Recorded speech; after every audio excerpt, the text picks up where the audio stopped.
O, dyma ni Neuadd Llannefydd ar y noswener yma. Wedi cael noson wych yng nghwmni Cor Llangwm, Mared a Clwb Fferm Wynt Clocaenog a Dilwyn ag Eryl. Fel ydych chi'n gweld, mae'r Neuadd yn llawn.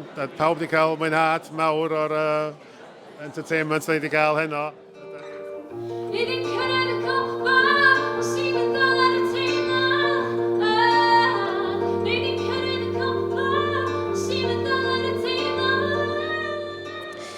Da ni newydd gael noson ffantastig yn Neuadd Llannefydd. Mae mor braf cael gweld y Neuadd ar agor eto. Da ni wedi colli fo yn enwedig ar ôl i'r ysgol gau. A mae'n rili braf jyst gweld yr iaith Gymraeg yn ffynnu yma. A yr Neuadd, a digon o ddigwyddiadau gobeithio i ddod.